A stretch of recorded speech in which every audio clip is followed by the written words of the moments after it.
there. To create a resume or CV in Google Docs, we need to go new Google Docs, but it will be from a template.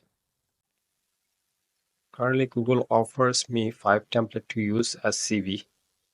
So they are Swiss, Sheriff, Coral, Spearmint, Modern Writer.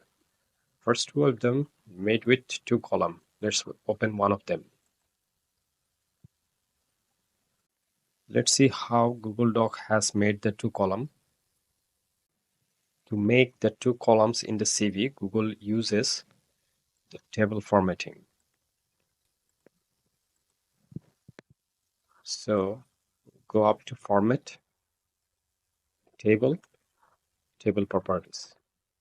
Go to Color. To make the properties visible, let's change the color to black and point to 1 point. And here it is. Now it shows us guide, and that's how they have done it. So now you can put your data or information here.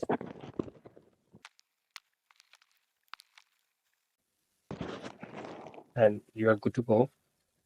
One more thing, don't forget to change the name of your CV. In my case, it's if this video helped to solve your problem, please don't forget to subscribe our channel. Thank you. Have a good day.